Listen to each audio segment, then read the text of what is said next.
Welcome everybody to this new lecture of our book Electrodynamics. Today we will continue our discussion over special theory of relativity, and in previous lecture we were discussing about some concepts of special theory of relativity, and there is a contradiction condition in which principle of relativity says that Maxwell equations should be invariant under Galilean transformation, but वो ऐसा नहीं करती. And velocity of light should be invariant in all inertial frames, which is this statement is against the Galilean transformation. And if the velocity of light is different in different frame of reference, then there is a question mark on Galilean transformation. And if there is a question mark in on Galilean transformation, there should be a question mark on Newton's law of motion. Then this contradiction condition will be resolved by an experiment known as Michelson-Morley experiment, which is performed in late 19th century, in the last of 19th century, and a big amount of time has been invested in Michelson-Morley experiment to conclude this contradictory condition or to resolve this paradox. So contradictory situations comes when Maxwell equations are coming into our study, and the light speed of light is calculated by Maxwell is 3 into 10 to the power 8 meter per second, or actually it is calculated by Einstein. Okay. So because this speed is, which is equals to 3 into 10 to the power 8 meter per second, is actually same in all inertial frames. And one other thing is that जब उस समय की हम बात करते हैं, उस समय की हम कहानियां अभी पढ़ रहे हैं, तो उस समय ये भी पता नहीं था जब मैक्सवेल ने ये बातें कही और मैक्सवेल की इक्वेशंस आई और आइंस्टाइन ने ये स्पीड ऑफ लाइट का कैलकुलेशन किया, क्योंकि स्पीड ऑफ लाइट के ऊपर जब वर्क चल रहा था और लेट 19th सेंचुरी में ये पता लग गया था, अप्रोक्सीमेटली ये बात सिद्ध हो गई थी कि जो लाइट की स्पीड है वो 3 into 10 to the power 8 metre पर सेकेंड ही है. इसके ऊपर एक्सपेरिमेंट्स भी हो रहे थे. फिर आइंस्टाइन का कैलकुलेशन आया. आइंस्टाइन ने कहा कि speed of light is equals to 3 into 10 to the power 8 metre पर second. But the contradictory situations comes into our study when it is started talking about the speed of light is same in all inertial frames. Speed of light is same in all inertial frames, but it is not possible according to Galilean transformation. And according to Galilean transformation, the velocity of any particle should be different in when we moving from one frame to another frame. Okay, and velocity of light is same in all inertial frame, which is against GT, which is against Galilean transformation. And क्या फिर Galilean transformation सही नहीं है? और अगर Galilean transformation सही नहीं है तो इसका मतलब जो न्यूटन्स लॉ ऑफ मोशन है उनके ऊपर भी एक क्वेश्चन मार्क आता है. तो इन सारी कॉन्ट्राडिक्टरी सिचुएशंस को रिजोल्व करने के लिए माइकलसन-मोरले ने एक एक्सपेरिमेंट को परफॉर्म किया, और एक्सपेरिमेंट का जो टारगेट था, जो ऑब्जेक्ट था, वो ये था to calculate the velocity of earth in the frame of reference of ether. क्योंकि लाइट को तब वेव ही माना जाता था। और आपको ये पता है कि किसी भी वेव को ट्रेवल करने के लिए एक मीडियम की आवश्यकता होती है, और ये मीडियम था ईथर। इस मीडियम को सपोज किया गया ईथर, और ईथर एब्सोल्यूट रेस्ट का फ्रेम था जिसमें अर्थ किसी कांस्टेंट वेलोसिटी से मूव कर रही थी। एक एब्सोल्यूट रेस्ट के फ्रेम को माना गया ईथर, और इस ही फ्रेम में बताया गया कि इस जो ईथर का फ्रेम है, आगे हम उसका फिगर भी डिस्कस करेंगे, इस ईथर के फ्रेम में ही velocity of light is equals to 3 into 10 to the power 8 meter per second, and Maxwell equations are true in this particular frame. So इस तरह की कंडीशंस हमारे सामने थी। प्रिंसिपल ऑफ रिलेटिविटी कह रहा था कि मैक्सवेल इक्वेशन इनवेरिएंट होनी चाहिए गैलीलियन ट्रांसफॉर्मेशन के तहत, लेकिन गैलीलियन ट्रांसफॉर्मेशन के तहत वो इनवेरिएंट नहीं थी। फिर से गैलीलियन ट्रांसफॉर्मेशन कहता है, या प्रिंसिपल ऑफ रिलेटिविटी कहता है कि वेलोसिटी ऑफ लाइट जो यहाँ से कैलकुलेट करके आया, जो आइंस्टाइन ने हमें बताया कि जो वेलोसिटी ऑफ लाइट है वो होनी चाहिए 3 into 10 to the power 8 metre पर second in all inertial frames, which is against GT. तो नहीं कहता, जीटी तो कहता है कि जो स्पीड ऑफ लाइट हो, speed of light here is speed of light is this speed of light in one inertial frame is different from other inertial frame. In S prime frame, the velocity of any particle is Vx prime is equals to Vx minus V. There is a change in the velocity. So velocity should be different in one frame to another frame, but the velocity of light is same in all inertial frames. और ये हमें जानकारी देता है Galilean transformation. ये जानकारी जो velocity में चेंज की जानकारी है, ये हमें देता है गैलीलियन ट्रांसफॉर्मेशन। और वेलोसिटी ऑफ लाइट में कोई चेंज नहीं है। सभी जो इनर्शियल फ्रेम्स हैं उनमें वेलोसिटी ऑफ लाइट सेम है। तो क्या गैलीलियन ट्रांसफॉर्मेशन सच नहीं है? और अगर गैलीलियन ट्रांसफॉर्मेशन ट्रू नहीं है, so there is a question mark on the Newton's law of motion. So Michelson Morley ने ये काम किया कि जो speed to calculate the velocity of earth in the frame of ether. And what is ether? Ether is the absolute frame of rest in which Maxwell equations are invariant and light travel with the speed of c. Light इस frame में speed of light से travel करती है, सी से travel करती है। जो Maxwell equations हैं वो इस फ्रेम, इस पर्टिकुलर फ्रेम ईथर में, जिसको हाइपोथेटिकल फ्रेम था ईथर, जिसमें वेलोसिटी ऑफ लाइट को कैलकुलेट करने की कोशिश की माइकलसन मोरले ने। और ये एक्सपेरिमेंट बहुत दिनों तक परफॉर्म किया गया, और जो रिजल्ट्स हैं वो आगे के सेशन में हम स्टडी करेंगे। सो लेट्स सी इट। ये इस तरह का माइकलसन मोरले का एक अरेंजमेंट था। माइकलसन मोरले ने एक ग्लास प्लेट के ऊपर एक इंटेंस बीम ऑफ लाइट को इम्पोज किया, इंसिडेंस किया, और इस ग्लास प्लेट को इस तरह से अरेंज किया गया था कि जहाँ से इंटेंस बीम आ रहा था, इस इंटेंस बीम का कुछ हिस्सा इस ग्लास प्लेट से रिफ्लेक्ट होके यहाँ दो मिरर लगाए गए हैं M1 और M2, और इन मिरर्स की हेल्प से यहाँ रिफ्लेक्शन को रिकॉर्ड किया गया। यहाँ से इंटेंस बीम आता है, इस ग्लास प्लेट पे टकराता है। इस इंटेंस बीम का कुछ हिस्सा रिफ्लेक्ट होता है जो मिरर M2 तक जाता है, और कुछ हिस्सा रिफ्रैक्ट होता है जो मिरर M1 तक पहुँचता है। अब जो हिस्सा रिफ्रैक्शन हुआ जिस लाइट का, वो मिरर M1 तक जाती है और फिर से रिफ्लेक्ट होती है। फिर इस जो यहाँ से लाइट ट्रेवल रिफ्लेक्ट होके जो लाइट आई वो फिर से इस ग्लास प्लेट पे पड़ती है, और कुछ हिस्सा इसका इधर इंटेंस बीम की तरफ आता है और कुछ हिस्सा नीचे की तरफ रिफ्लेक्ट हो जाता है।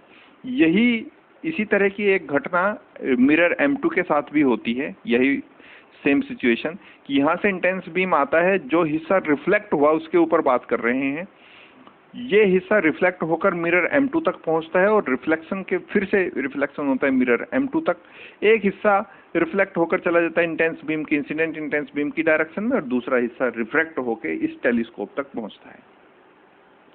तो माइकलसन मोरले ने इस एक्सपेरिमेंट को जब परफॉर्म किया तो इस तरह के अरेंजमेंट को यूज किया, और एक इस तरह का जो फ्रिंज पैटर्न था, इस तरह का जो फ्रिंज पैटर्न था उसको देखा गया कि हाँ, इस तरह के टेलीस्कोप में इस तरह का फ्रिंज पैटर्न, एक डार्क फ्रिंज, फिर एक ब्राइट फ्रिंज, एक डार्क फ्रिंज, फिर एक ब्राइट फ्रिंज, एक डार्क फ्रिंज, फिर एक ब्राइट फ्रिंज, इस तरह अल्टरनेटिव वेव्स में ये बहुत सारी फ्रिंजेस हमें देखने को मिली।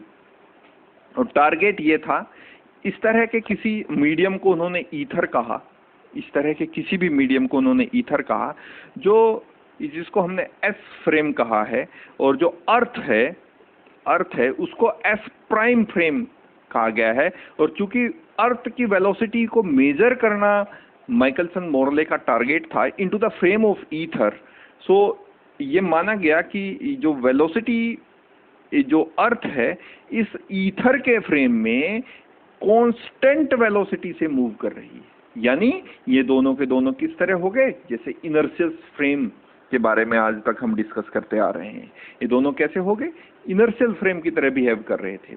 ये एब्सोल्यूट रेस्ट का फ्रेम था जिसको ईथर कहा गया, और इस ईथर के फ्रेम में एक अर्थ को एक कांस्टेंट वेलोसिटी से मूव कर रही है जिसको नाम दिया गया S prime frame.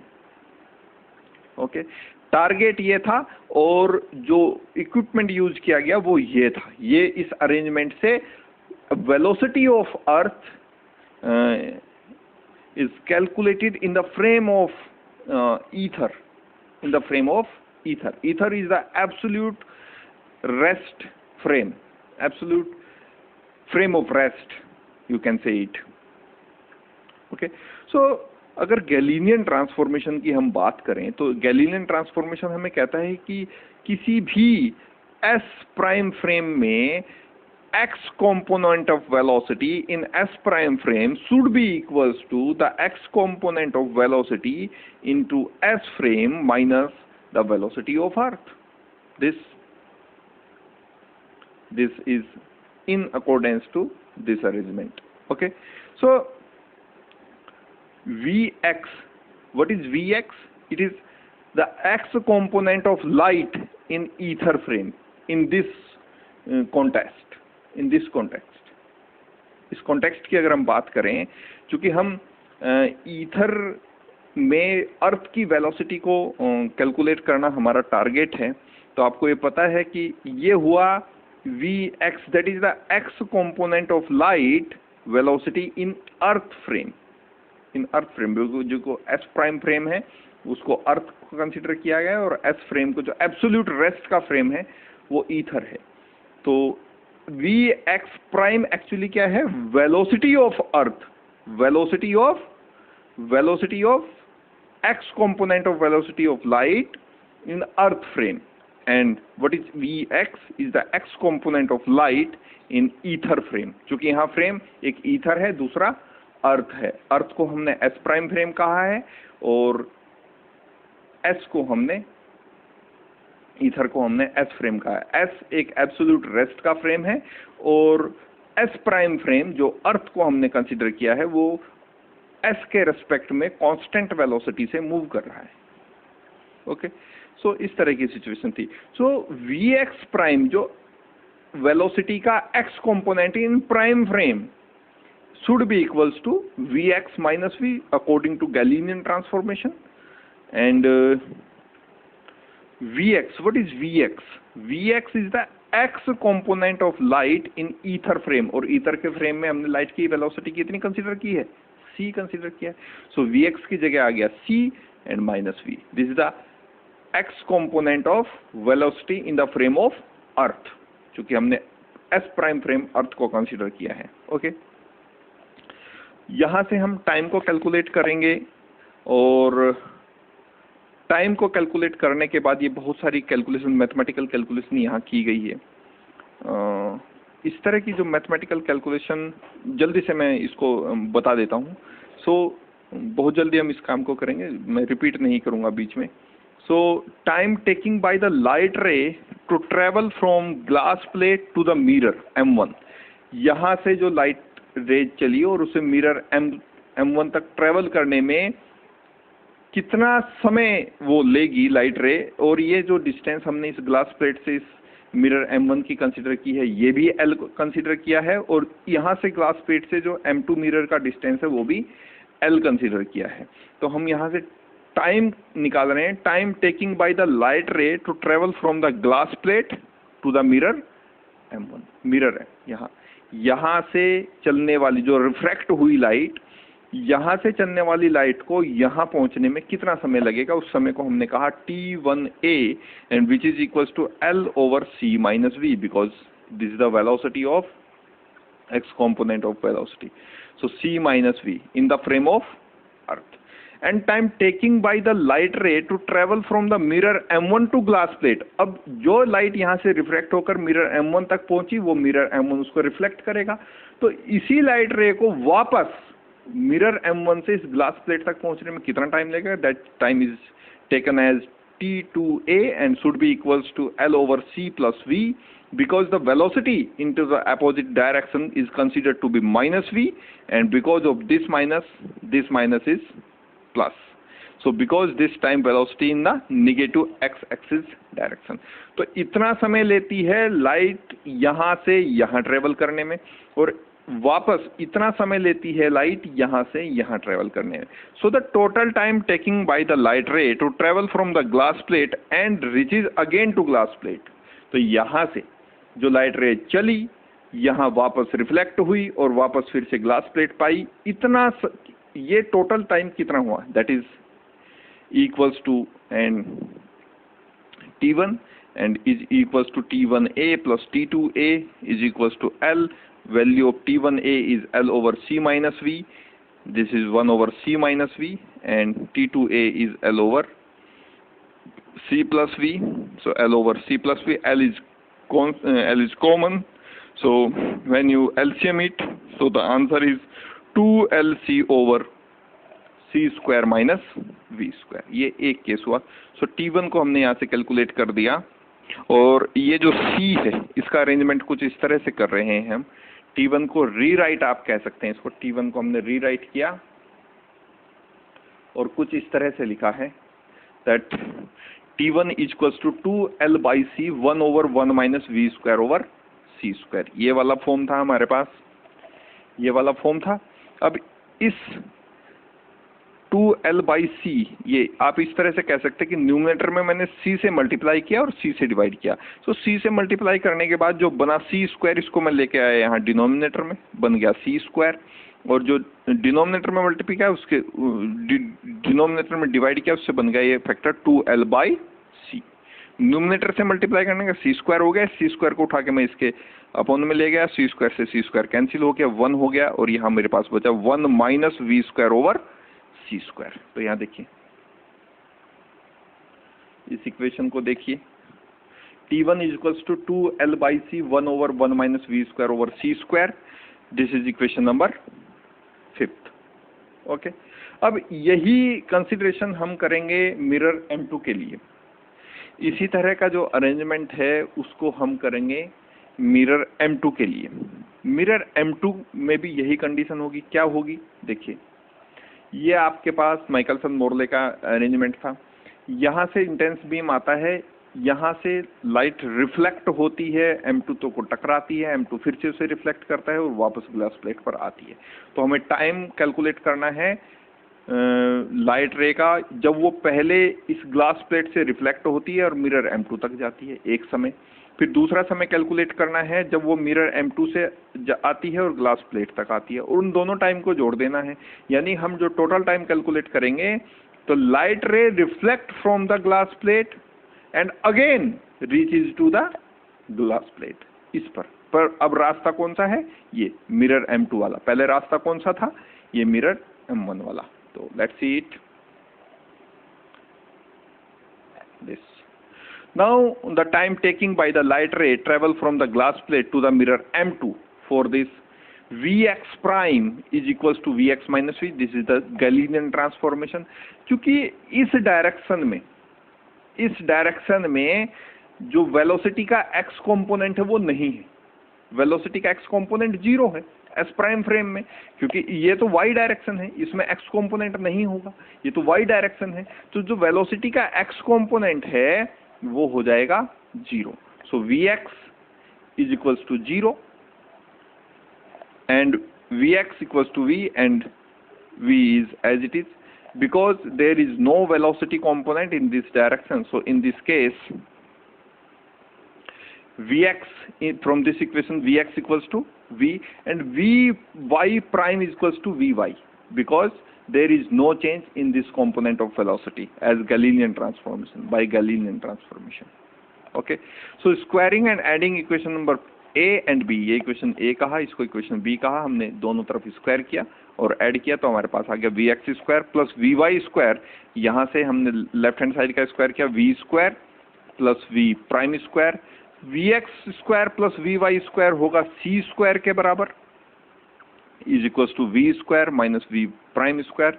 Vy prime square की वैल्यू कैलकुलेट करेंगे तो ये हो जाएगा C square minus V square. यहाँ से V प्राइम की वेलोसिटी, Vy प्राइम की वेलोसिटी कैलकुलेट करेंगे, सो हमारे पास वैल्यू आ जाएगी root C square minus V square. This is the velocity of earth in S prime frame. Okay, this is the velocity of light in earth frame. This so the time taking by the light ray to travel from the glass plate to mirror M2. अब यहाँ से इस glass plate से M2 तक जाने में light रे कितना समय लेगी, वो समय हमें यहाँ कैलकुलेट करना है. Okay, so let's see it. So time taking by the light ray to travel from the glass plate to mirror M2. This is T1b is L over root C square minus V square, which is the velocity of Earth in the frame of S prime frame. And वापस उसी length को वापस travel करने में कितना time लेगी? So time taking by the light ray to travel back from mirror M2 to glass plate is T2b is equals to L over C square minus V square. क्योंकि यहाँ velocity को अगर हम negative लेते भी हैं, direction को अगर हम नेगेटिव कंसीडर करते भी हैं, तो यहाँ V स्क्वायर की वजह से वो पॉजिटिव ही रहेगी. Hence the total time taking by the light ray to travel from the glass plate and again reaches to the glass plate is T2, क्योंकि पहले टाइम को हमने T1 कंसीडर किया, इस टाइम को हमने T2. दोनों को ऐड किया, result is 2L over C square minus V square and T2 is equals to, फिर से हमने वही किया 2L by C multiply by C and divide by C. जो मल्टीप्लाई वाला C है वो नीचे आके इसको हो गया 1 minus V square over C square. So T2 is 2L by C and root 1 minus V square by C square. This is equation number 6. Okay. Now look at equation number 5 and look at equation number 6. The distance, the time taking by the light ray to travel same length is different.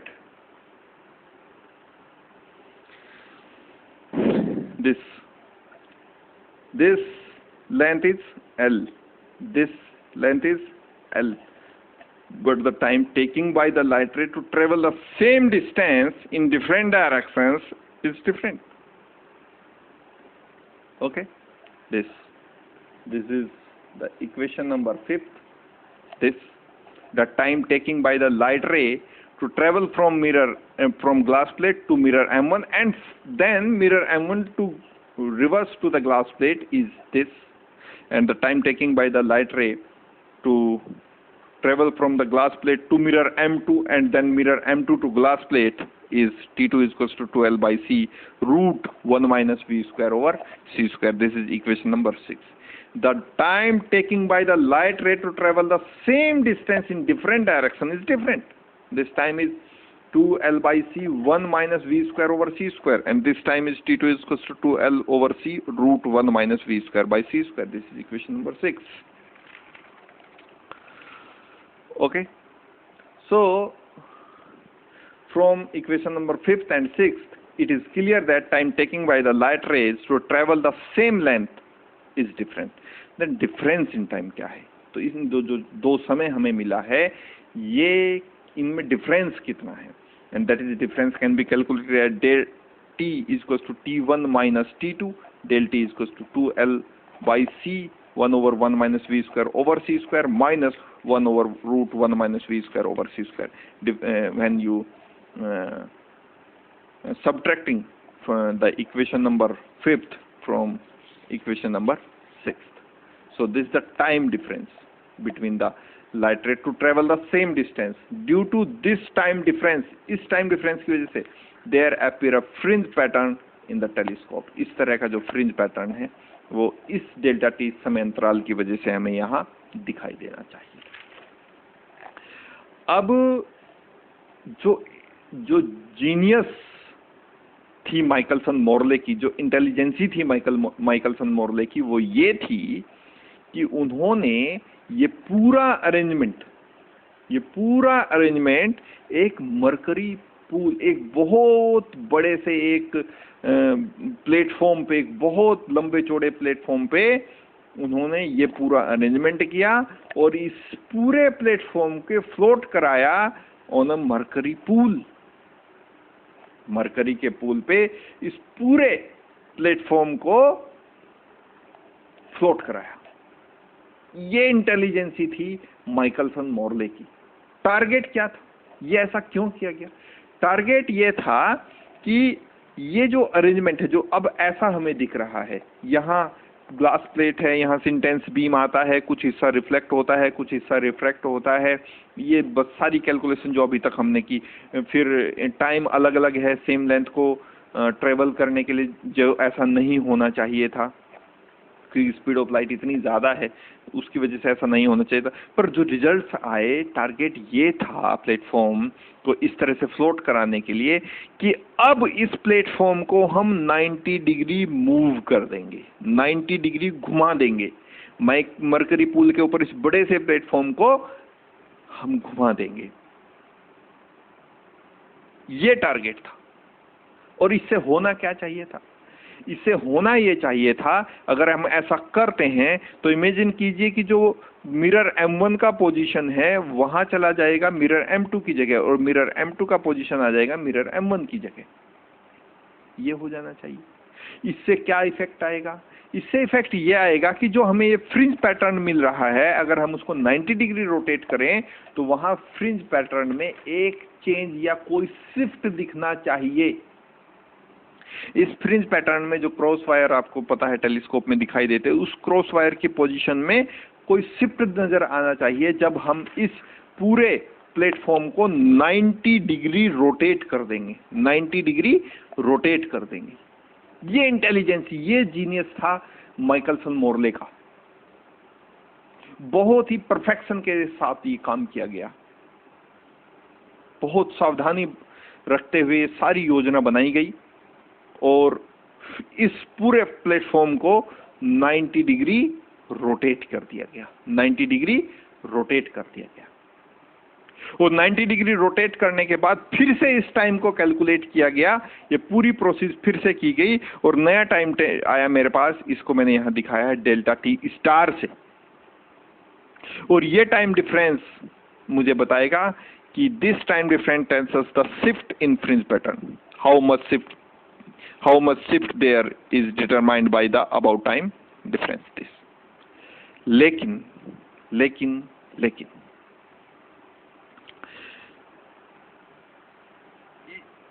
जब ये experiment पूरी तरह से perform कर लिया गया, ये result सारे कैलकुलेट कर लिए गए, टाइम डिफरेंस कैलकुलेट किया गया, फिर 90 डिग्री रोटेट करने के बाद टाइम डिफरेंस को कैलकुलेट किया गया, उसके बावजूद भी ये जो फ्रिंज पैटर्न था, इसमें जरा सा भी कुछ भी शिफ्ट या चेंज देखने को नहीं मिला। ये बहुत बड़ा सरप्राइज था, ये बहुत बड़ा सरप्राइज था, क्योंकि बहुत सारे साल इस एक्सपेरिमेंट के ऊपर खर्च किए गए, बहुत समय यहाँ डिवोट किया गया, लेकिन इस फ्रिंज पैटर्न में इतना सा भी चेंज देखने को नहीं मिला। फिर इस एक्सपेरिमेंट को कहा गया कि ऐसा हो सकता है कि कि ये जो अर्थ है ये ईथर के फ्रेम में अगर रोटेट कर रही है तो ऐसा हो सकता है कि किसी समय अगर सोच के देखिए कि अगर ये टाइम डिफरेंस जो है ये कुछ भी नहीं मिलता हमें, शिफ्ट फ्रिंज में शिफ्ट ना मिलने का मतलब ये हुआ कि ये जो टाइम डिफरेंस हम कैलकुलेट करना चाह रहे हैं ये क्या हो गया, जीरो। टाइम डिफरेंस है ही नहीं क्योंकि शिफ्ट में कोई चेंज है नहीं। ये टाइम डिफरेंस मुझे बताएगा शिफ्ट में चेंज, टाइम डिफरेंस कुछ नहीं है, जीरो है। जीरो होने की वजह से ये वेलोसिटी भी कितनी हो गई, जीरो। यानी और ये वेलोसिटी v क्या थी, velocity of earth in the frame of ether. यानी ईथर के फ्रेम में अर्थ की कोई भी वेलोसिटी है ही नहीं। यानी जो हम कंसीडरेशन कर रहे थे गैलीलियन ट्रांसफॉर्मेशन का, हम कंसीडरेशन कर रहे हैं कि वेलोसिटी v से अर्थ मूव कर रही है into the frame of ether, वो सब योजना धराशायी हो गई। वो कोई भी योजना कामयाब हम उसे नहीं कह सकते क्योंकि ये टाइम डिफरेंस मिला ही नहीं, फेज शिफ्ट मिला ही नहीं, वेलोसिटी मिली ही नहीं। फिर क्या किया गया, इस एक्सपेरिमेंट को साल के अलग अलग हिस्सों में, कभी नवंबर में, कभी दिसंबर में, कभी जनवरी में, कभी फरवरी में, अलग अलग हिस्सों में परफॉर्म किया गया। ऐसा हो सकता है कि किसी समय velocity of earth in the frame of ether मान लीजिए इस पोजीशन पे जीरो है, तो इस पोजीशन पे जाके उसे कैलकुलेट करना चाहिए। मान लीजिए यहाँ अप्रोक्सीमेटली 30 किलोमीटर पर सेकंड की स्पीड से अर्थ रोटेट करती है अराउंड द सन, ऑर्बिट करती है around the sun into the elliptical orbit. तो ऐसा हो सकता है कि किसी समय पे अर्थ की जो वेलोसिटी की डायरेक्शन है वो इस तरह से रही हो, अर्थ की वेलोसिटी की डायरेक्शन इस तरह से रही हो, तो इसके अपोजिट जब अर्थ का डायरेक्शन होगा तो अगर यहाँ जीरो है वेलोसिटी, मान लीजिए ऐसा हो सकता है जैसे इस एक्सपेरिमेंट का जो रिजल्ट आया वो जीरो था, तो ऐसा माना गया कि इस समय पर वो अगर 30 किलोमीटर पर सेकंड की स्पीड से, एवरेज स्पीड से अर्थ रोटेट करती है अराउंड द सन, तो ऑर्बिट करती है अराउंड द सन, तो अगर इस समय मान ले ऐसा हो सकता है कि किसी पर्टिकुलर समय पर अर्थ की वेलोसिटी अर्थ ईथर के फ्रेम में जीरो हो, तो इसके अपोजिट जब अर्थ की वेलोसिटी, अर्थ का वेलोसिटी का डायरेक्शन होगा तो यहां हमें जो वेलोसिटी मिलनी चाहिए वो 60 किलोमीटर पर सेकंड मिलनी चाहिए, क्योंकि 30 यहां से माइनस 30 यहां से, तो 60। लेकिन फिर भी ये बात नहीं बन पाई और हर समय, जिस समय भी हमने अलग अलग हिस्सों में साल के इस एक्सपेरिमेंट को स्टडी किया, रिजल्ट्स को ऑब्जर्व किया, तो जो ऑब्जर्वेशंस आए वो जीरो ही थे। यानी वेलोसिटी हर समय जीरो ही थी।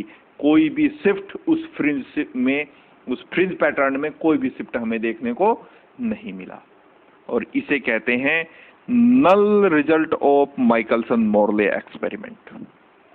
नल result of Michelson Morley experiment, यानी इतना समय, इतना परफेक्शन के साथ पूरा काम किया गया, लेकिन यहां से कोई भी रिजल्ट हमारे हाथ नहीं लगा, और यही कहा जाता है null result of Michelson Morley experiment.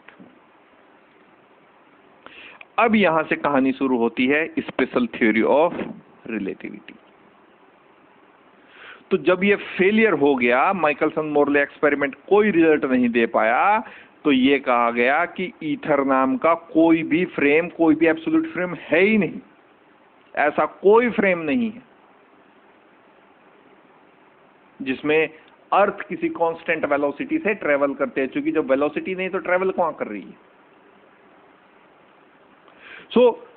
ये मान लिया गया इसके बाद, hence the failure of MM experiment, that is Michelson-Morley experiment, clarify that there is no absolute frame of rest like ether, and then Einstein theory of relativity comes into our study. इसके बाद Einstein ने अपना काम शुरू किया। उन्होंने कहा कि अब अगर ईथर ना जैसा कोई फ्रेम नहीं है, तो जितने भी इनर्शियल फ्रेम्स हैं, ये मान लो, अब आप ये मान लो कि अब सभी इनर्शियल फ्रेम में अर्थ की जो लाइट की वेलोसिटी है वो एक जैसी है,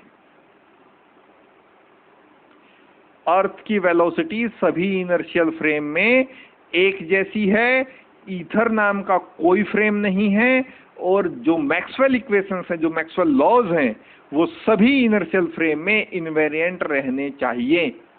और इसके लिए अगर गैलीलियन ट्रांसफॉर्मेशन में चेंज करना पड़ा तो हम करेंगे। इसके लिए अगर गैलीलियन ट्रांसफॉर्मेशन को चेंज करना पड़ता है, उसमें कुछ मॉडिफाइड करना पड़ता है, तो वो हम करेंगे। यहां से अवधारणा हुई, यहां से शुरुआत हुई Einstein's special theory of relativity की। क्योंकि ये सब रिजल्ट जो माइकलसन मोर्ले एक्सपेरिमेंट का रिजल्ट था, उसने ये प्रूफ कर दिया कि ईथर नाम का कोई फ्रेम नहीं है। और जब ईथर नाम का कोई फ्रेम नहीं है तो आइंस्टाइन ने कहा कि अब ये प्रूफ हो चुका है, अब ये मान लो कि जितने भी इनर्शियल फ्रेम्स हैं, उन सभी इनर्शियल फ्रेम्स में जो लाइट की वेलोसिटी है वो एक जैसी है, और जो मैक्सवेल लॉज हैं वो सभी इनर्शियल फ्रेम में इनवेरिएंट हैं। और इसके लिए अगर गैलीलियन ट्रांसफॉर्मेशन में चेंज करना पड़ा तो हम करेंगे। तो यहां से शुरुआत होती है Einstein's special theory of relativity. इसके दो पोस्टुलेट्स हैं, अभिग्रहित दो पोस्टुलेट्स हैं। फर्स्ट पोस्टुलेट्स हैं द प्रिंसिपल ऑफ रिलेटिविटी, इसको आप पहले भी स्टडी करके हैं। द लॉ ऑफ फिजिक्स और law of nature, because law of nature is also the law of physics. The law of physics are invariant in all inertial frames. जो law हैं physics के वो इन्वेरिएंट रहते हैं in all inertial frames. And second postulates which is comes into our study after this failure of Michelson-Morley is that the universal speed of light, the universal speed of light, which states that the speed of light in vacuum, निर्वात में, the speed of light in vacuum remains invariant in all inertial frames. Speed of light सभी inertial यानी जड़त्वीय फ्रेमों में एक जैसी होती है जब वो कहां ट्रेवल करे, वैक्यूम में ट्रेवल करे। तो सभी इनर्शियल फ्रेम्स में स्पीड ऑफ लाइट एक जैसी है। These are two postulates of Einstein special theory of relativity. तो अब जो चुनौती थी, जो चैलेंज था, वो था to change the Galilean transformation. और गैलीलियन ट्रांसफॉर्मेशन को ऐसी फॉर्म में रिड्यूस करना था जिससे कि जो मैक्सवेल लॉज हैं वो इनवेरिएंट रहें सभी इनर्शियल फ्रेम्स में। बिकॉज लिखा है यहाँ the laws of physics, laws of physics तो मैक्सवेल लॉज भी हैं, remains invariant in all inertial frames. और ये बात तो लगभग तय हो गई थी कि the speed of light in all inertial frames remains invariant. Okay, so let's see it. So यहां से शुरुआत होती है लोरेंज ट्रांसफॉर्मेशंस की। लोरेंज ट्रांसफॉर्मेशन ये हमारे सिलेबस का हिस्सा है। लोरेंज ट्रांसफॉर्मेशन पहले आप समझेंगे कैसे हुआ। ये गैलीलियन ट्रांसफॉर्मेशन में जो चेंज किया गया वो ही बाद में कहलाया गया लोरेंज ट्रांसफॉर्मेशन। और ये यहाँ से हम कह सकते हैं कि ये हमारे सिलेबस का हिस्सा है। आपको पहले लोरेंज ट्रांसफॉर्मेशन को समझना पड़ेगा और फिर इसी ट्रांसफॉर्मेशन को हम एक बहुत ही प्रिसाइज फॉर्म में लिखेंगे, that is known as the Lorentz transformation in 4 vector form. Okay, so let's see it. So Lorentz transformation, let us consider a transformation such that x prime is equals to ax plus bt, y prime is equals to y, z prime is equals to z and t prime is equals to dx plus ft. अब ये transformation का ये जो स्वरूप है ये कैसे decide किया गया, सोच के देखिए। अगर ये गैलीलियन ट्रांसफॉर्मेशन होता तो जो x प्राइम का वैल्यू है वो होता हमारे पास x minus v T. Galilean transformation अगर ये होता तो हमारे पास यहां देखिए x प्राइम का जो फॉर्म है वो होता x माइनस वी टी। यानी ये जो मेरे पास अब लोरेंज ट्रांसफॉर्मेशन, मैंने इस तरह का एक आर्बिट्रेरी फॉर्म, अब मैं इसे कह सकता हूं, एक आर्बिट्रेरी फॉर्म मैंने कंसीडर किया है, that is equal to x prime is equal to a x plus b t. तो अगर ये गैलीलियन ट्रांसफॉर्मेशन होता तो ये ए का जो कांस्टेंट है, ये a b d and f, ये दीजिए where a b d and f are constant which depends on the velocity of S frame with respect to S, जो वेलोसिटी पे डिपेंड करते हैं सभी कोऑर्डिनेट्स, जो एस प्राइम फ्रेम मूव कर रहा है विद रेस्पेक्ट टू एस, जैसा हम पहले से कंसीडर करते हैं। ये कंसीडरेशन हमारा बहुत पहले से, from the initials of this discussion हम ये कंसीडर करते रहे कि हमारे पास दो फ्रेम्स हैं, एक एस फ्रेम है, दूसरा एस प्राइम फ्रेम है। इस फ्रेम का ओरिजिन ओ है, एस प्राइम फ्रेम का ओरिजिन ओ प्राइम है, और जो एस फ्रेम है वो कोई कांस्टेंट वेलोसिटी वी से मूव कर रहा है with respect to frame S. ऐसा कंसीडरेशन हम बहुत पहले से करते हुए आ रहे हैं। तो अगर ये गैलीलियन ट्रांसफॉर्मेशन होता तो जो कांस्टेंट ए है इसकी वैल्यू 1 होती, और जो कांस्टेंट बी है इसकी वैल्यू माइनस वी होती, इसकी वैल्यू माइनस वी होती। तो हमारे पास बन जाता ये transformation x prime is equal to x minus v t. Y prime y ही रहता, जेड प्राइम जेड के इक्वल रहता, और टी प्राइम अगर टी के इक्वल मुझे करना होता, जो ये कांस्टेंट मैंने यहाँ लगाई हैं डी एंड एफ, इन दोनों की वैल्यू हो जानी चाहिए थी यहाँ 0 if this transformation is a Galilean transformation. लेकिन चूंकि हम एक नए तरह का ट्रांसफॉर्मेशन डेवलप करना चाह रहे हैं, तो और एक ऐसा ट्रांसफॉर्मेशन जो इन दोनों बातों के अकॉर्डेंस में है, यानी गैलीलियन ट्रांसफॉर्मेशन में जो चेंज की आवश्यकता महसूस हुई उसके बारे में अब हम शुरुआत कर रहे हैं। तो एक इवेंट यहाँ हम कंसीडर कर रहे हैं। इवेंट के बारे में मैंने आपको बता दिया था। एक इवेंट, एक घटना जो एस फ्रेम से भी देखी जाए, एस प्राइम फ्रेम से भी देखी जाए। एस फ्रेम से जब हम उसे देखते हैं तो उसके कोऑर्डिनेट होते हैं एक्स वाई जेड, समय होता है टी, और जब उसी इवेंट को हम एस प्राइम फ्रेम से देखते हैं तो उसके कोऑर्डिनेट रहते हैं x prime y prime z prime, और समय कुछ रहता है टी प्राइम। तो हमने कोई इवेंट कंसीडर किया है, और इवेंट इस तरह का है कि जो एस प्राइम फ्रेम से उसके कोऑर्डिनेट है वो एक्स वाई जेड और कुछ समय है t. Okay, so S prime frame से हमने कहा कि x equals to v t, because this distance is equals to v t, y equals to 0, z equals to 0 और कुछ समय रहा t। और एस प्राइम फ्रेम से जब इसी इवेंट को हम देखते हैं तो एक्स प्राइम इक्वल्स टू 0, चूंकि ये जो इवेंट है ये यहीं आप इसे कंसीडर कर ले। मान लीजिए मैं यहाँ इस इवेंट को कंसीडर कर लेता हूँ यहाँ, तो एस प्राइम फ्रेम से ये इवेंट एस प्राइम फ्रेम में ही हो रहा है, क्योंकि यहाँ से जब आप इसे देखेंगे तो ये इवेंट यहाँ कहीं इस डिस्टेंस पे है। ये डिस्टेंस कुछ समय जो रहा होगा टी समय पर, वो कितनी डिस्टेंस पे रही होगी, एक्स एक्सिस पे ये जो डिस्टेंस रही होगी ये वी टी रही होगी। Velocity into time, this is also a distance. और जब एस प्राइम फ्रेम से इसी इवेंट को देख रहे हैं, चूंकि ये इवेंट एस प्राइम फ्रेम में ही हो रहा है तो इसके कोऑर्डिनेट तो बदलेंगे नहीं। मैंने ये एग्जांपल्स आपको बहुत सारे दिखाए थे। मान लीजिए आप किसी बस में ट्रेवल कर रहे हैं, तो आपका पोजीशन नहीं बदल रहा है, आपका पोजीशन तो कांस्टेंट है, आपका पोजीशन तो वही है। अगर बस कांस्टेंट वेलोसिटी से मूव कर रही है तो आपके कोऑर्डिनेट्स नहीं बदल रहे हैं। जिस सीट पे आप बैठे हैं आप उसी सीट पर बैठे हैं।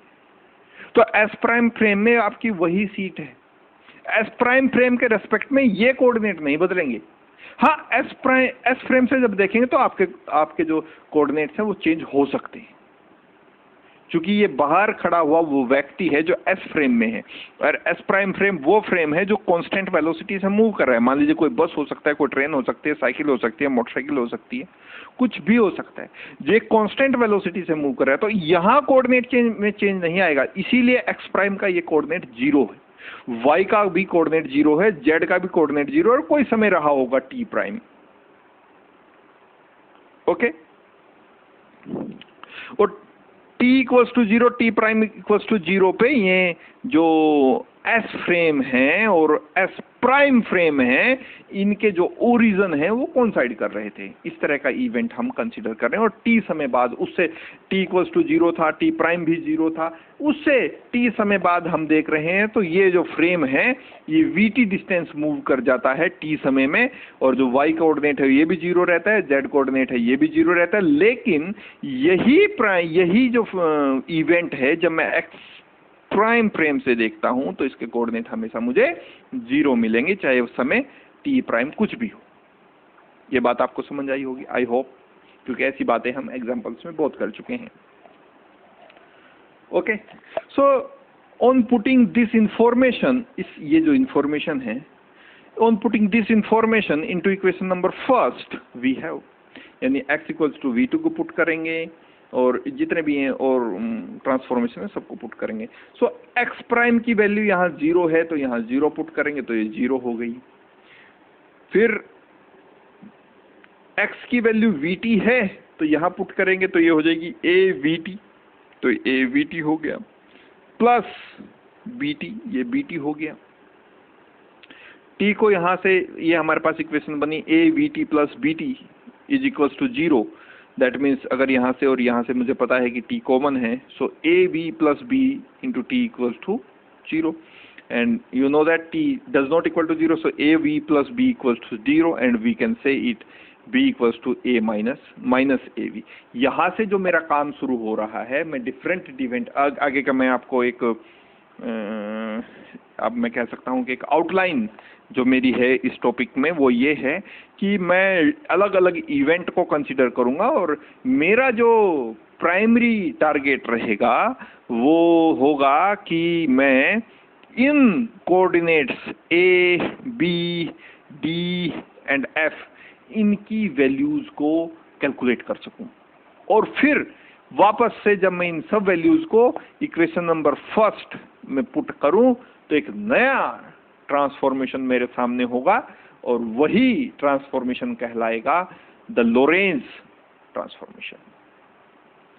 ओके, सो जब मैं ये पुट करता हूं इस सभी वैल्यूज को तो मेरे पास आती है इक्वेशन x प्राइम, ये वैल्यू जो b का जो वैल्यू मेरे पास आया है is equals to minus ab। तो कम से कम एक कांस्टेंट को मैंने यहाँ से एलिमिनेट कर दिया, क्योंकि b की वैल्यू मुझे पता है, मेरे पास आई है minus ab।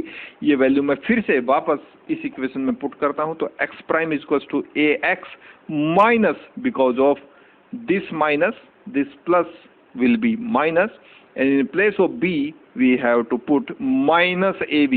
So this equation number first is x prime is equals to ax minus abt, and because a is common from here, so ax minus vt, this is equation number first part. y prime में कोई change नहीं है, z prime में कोई change नहीं है, t prime में कोई चेंज नहीं है। तो कुछ इस तरह का मेरे पास आया इक्वेशन नंबर सेकंड। अब फिर से हम एक दूसरा इवेंट कंसीडर कर रहे हैं और वो इवेंट कुछ इस तरह का है कि इस तरह का आप इस इवेंट को कंसीडर कर रहे हैं। ये इवेंट है मेरे पास, यहाँ एक इवेंट हो रहा है, यहाँ ये जो सिचुएशन यहाँ ड्रॉ की गई है वो इवेंट नंबर 2 फर्स्ट पार्ट को हम यहाँ ड्रॉ करेंगे उसके बाद, पर इवेंट में आपको समझा देता हूँ कि इवेंट कब हो रहा है। When the frame S and S prime are coincides to each other, और you can say it as the origin of the frame S is coincide with the origin of S prime frame। ये ये वाली situation यहाँ। और जब ये हो रहा है कि एस फ्रेम का ओरिजिन एस प्राइम फ्रेम के ओरिजिन से कोइंसाइड कर रहा है, तो जो एक्सिस होंगे वो एक्स और एक्स प्राइम एक ही लाइन पर होंगे, वाई और वाई प्राइम एक ही लाइन पर होंगे, और जेड प्राइम भी एक ही लाइन पर होंगे जब ओ और ओ प्राइम एक ही पॉइंट पर हैं। और ये कंसीडर किया गया कि यहां से ओरिजिन से एक spherical wave of light spread हो रही है चारों दिशाओं में कांस्टेंट वेलोसिटी से। ओके, यहां से एक स्फेरिकल वेव चारों दिशाओं में ऐसे फैलती जा रही है, ऐसे यहां से ऐसे चारों दिशाओं में वो फैलती जा रही है। तो इवेंट ये इवेंट है और इसी के अलग अलग हिस्सों पे हम बात करेंगे, और यहां से फिर हमारे पास कोई ना कोई रिजल्ट आएगा और उसको वापस से फिर हम इक्वेशन नंबर 2 में यूज करेंगे, और वहां से हमारे पास ट्रांसफॉर्मेशन इक्वेशन का कोई ना कोई स्वरूप जरूर निकल कर आएगा। तो इवेंट ये है कि जब S frame is coincide with S prime frame, और the origin of S frame is coincide with the origin of S prime frame. Okay, so event 2 first part के ऊपर हम बात कर लेते हैं। When the light wave reaches at point P, ये point P है, यहां से लाइट वेव निकलती है और इस पॉइंट पी तक वो पहुंचती है। चूंकि स्फेरिकल फॉर्म में वो लाइट रे है, तो इस तरह का जो स्फीयर एक यहाँ ड्रॉ होगा, ये जो आउटलाइन डॉटेड आउटलाइन दिखाई गई है, ये जो लाइट रे है ये स्फेरिकल फॉर्म में ऐसे ऐसे ऐसे ऐसे फैलती फैलती कहाँ पहुंच गई होगी, किसी समय टी पर, पॉइंट पी पर। With respect to time when viewed by frame S, the distance traveled by the light ray or light wave in time t is ct। यहां से यहां तक जाने में इस स्फेरिकल वेव को समय अगर t लगता है, तो जो डिस्टेंस ये ट्रेवल करेगी वो ct होगी। डिस्टेंस ये क्या होगी, ct होगी। Distance equals to speed into time. So speed, क्योंकि लाइट रे है तो लाइट की स्पीड से ही ट्रेवल करेगी, तो speed of light is c, और जितना समय इसने लिया वो t। तो यहां से यहां तक की जो डिस्टेंस हुई ये क्या हुई, ct। सो एस फ्रेम से अब हम इस घटना को देख रहे हैं। तो एस फ्रेम से जब मैं इस घटना को देखता हूं तो एक्स एक्सिस पे जो ट्रेवल किया गया पाथ है वो ct है। वाई डायरेक्शन में कोई पाथ ट्रेवल नहीं किया जाता, चूंकि मैं इवेंट पी पे बात कर रहा हूं, मैं यहाँ आर पे नहीं, आर पे इसके बाद आएंगे। मैंने बोला मैं पॉइंट पी पर हूं। When the light wave reaches at point P, केवल मुझे यहां तक अभी सीमेंट, क्योंकि मैंने अभी यहाँ जो इवेंट का नाम लिखा है वो है इवेंट 2 फर्स्ट पार्ट। जब लाइट रे कहां पहुंची है, पॉइंट P पर। मैं केवल उस सिचुएशन के ऊपर अभी बात कर रहा हूं। सो यहां लाइट रे पहुंची है पॉइंट P पर। तो इस समय में जो डिस्टेंस ट्रेवल की है लाइट रे ने वो की है ct, और एस फ्रेम से मैं इस इवेंट को देख रहा हूं। सो एक्स एक्सिस पे जो डिस्टेंस ट्रेवल की गई है वो ct है, वाई एक्सिस पे कोई डिस्टेंस ट्रेवल नहीं की गई, जेड एक्सिस पे कोई डिस्टेंस ट्रेवल नहीं की, और कुछ समय था वहां t, इस जो लिया गया इस स्फेरिकल वेव को यहां से इस पॉइंट ओरिजिन से इस पॉइंट p तक पहुंचने में। Okay, so from equation number 2 first, ct prime, या पे मैं कहूं x प्राइम, पहले मैं कहता हूं x prime, this equation is this is the equation 2 first part, x prime is equals to a x minus vt। तो इस पार्ट को मैं यूज कर रहा हूं। सो you know that value of x prime is equals to a x minus vt, and value of x prime, the distance traveled by the light ray as viewed from the frame s prime। तो s prime frame में इस velocity of light उतनी ही रहेगी, क्योंकि हम ये postulates use कर रहे हैं second postulate of Einstein special theory of relativity कि सभी जड़त्वीय फ्रेमों में लाइट का जो वेग है, प्रकाश का जो वेग है, वो एक जैसा रहता है. Light velocity of light will remains invariant in all inertial frames. उस पोस्टुलेट्स का हम यूज कर रहे हैं. तो जितनी वेलोसिटी एस फ्रेम में लाइट की रहेगी उतनी ही एस प्राइम फ्रेम में भी रहेगी.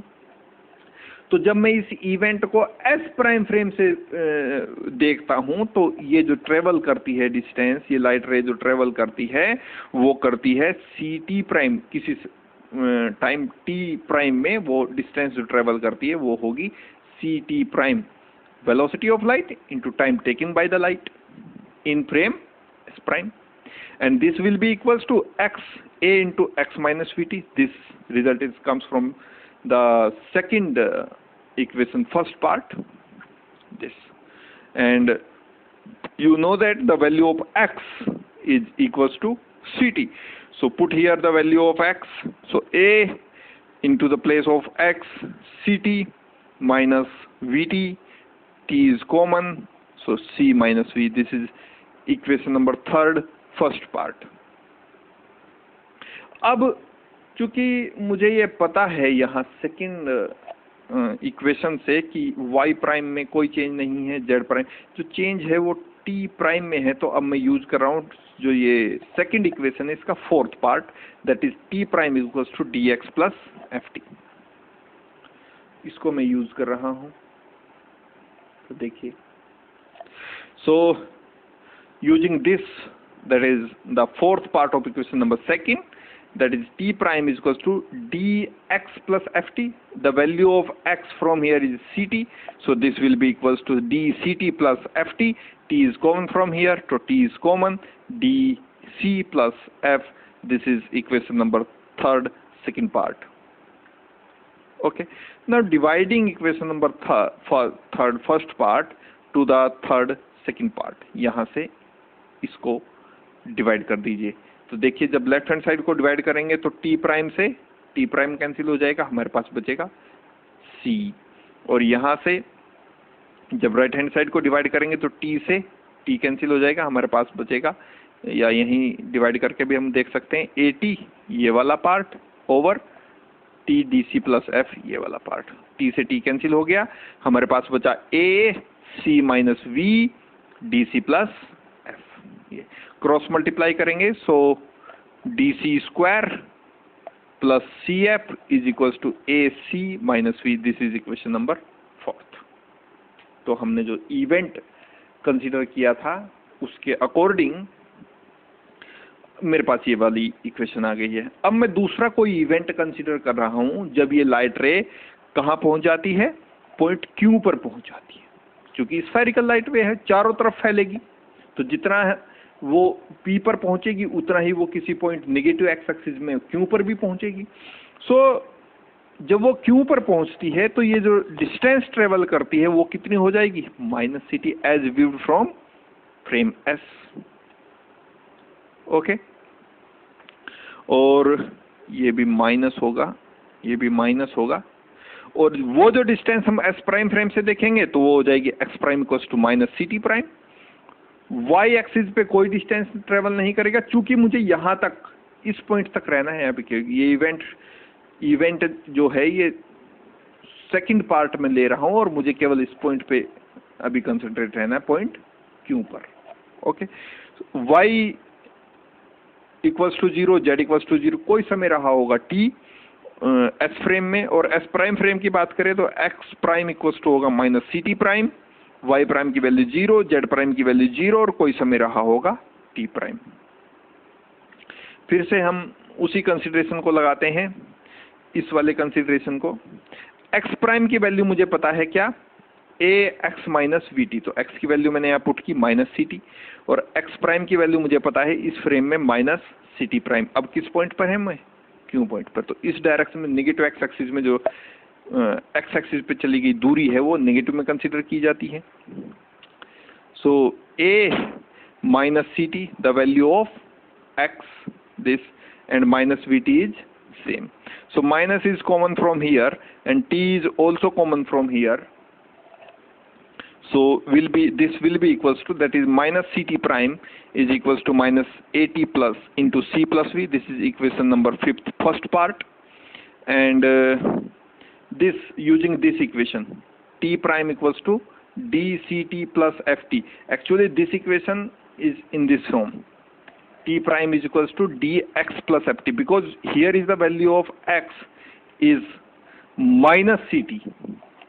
Value of x is minus Ct, so T prime is equals to minus dCt plus Ft.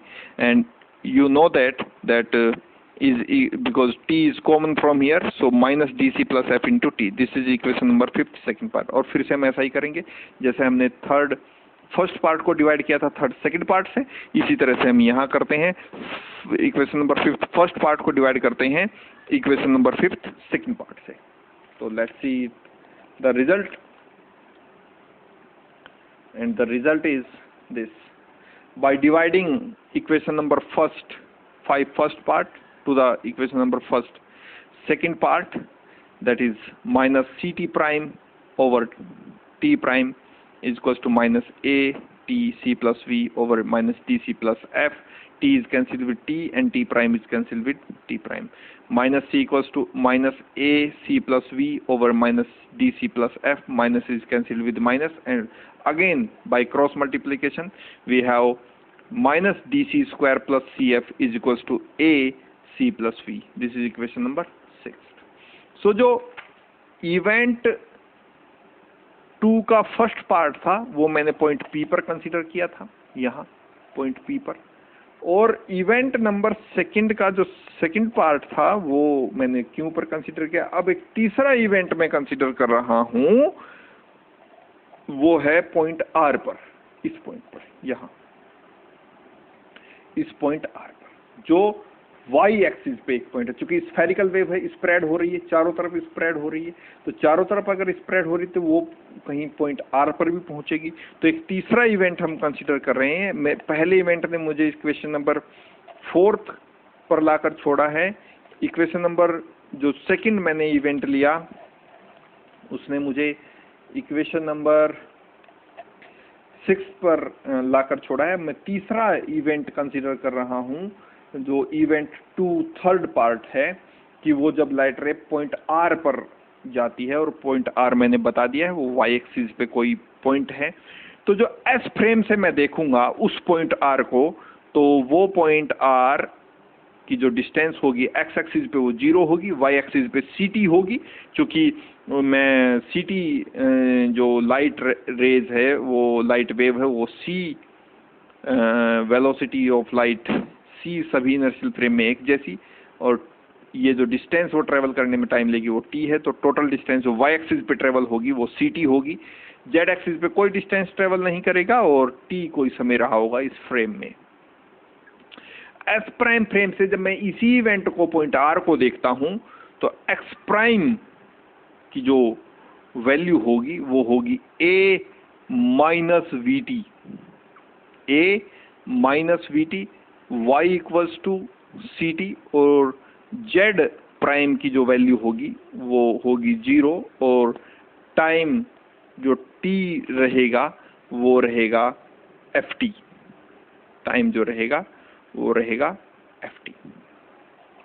Okay, सो ये मैंने एक छोटा सा इंट्रोडक्शन आपको कराया है इस इवेंट 2 थर्ड का. अब आगे का जो इसका हिस्सा है वो अगले लेक्चर में हम स्टडी करेंगे इस इवेंट के बारे में. यहाँ से फिर से मुझे कोई ना कोई इक्वेशन जरूर मिलेगी, और इस इक्वेशंस को यूज करते हुए, चूंकि 3 कांस्टेंट अभी मेरे पास बचे हैं, मेरे पास a कांस्टेंट है, d कांस्टेंट है और f कांस्टेंट है. इन तीनों को सोल्व करने के लिए 3 इक्वेशन चाहिए होंगी. उन 3 में से 2 मैंने प्राप्त कर ली है. तीसरी के बारे में मैं तीसरी की तरफ मैं बढ़ रहा हूँ. तो इन तीनों इक्वेशंस को जैसे ही मिलेंगी तो तीनों को मैं फिर सोल्व करेंगे, और तीनों को सोल्व करने के साथ ही हमारे पास इन तीनों कांस्टेंट की वैल्यूज होगी, और जो नया एक रूप गैलीलियन ट्रांसफॉर्मेशन या एक नया ट्रांसफॉर्मेशन आप इसे कह सकते हैं, लॉरेंज ट्रांसफॉर्मेशन, वो हमें मिल जाएगा. So this will be done in the next lecture. Till then, thank you.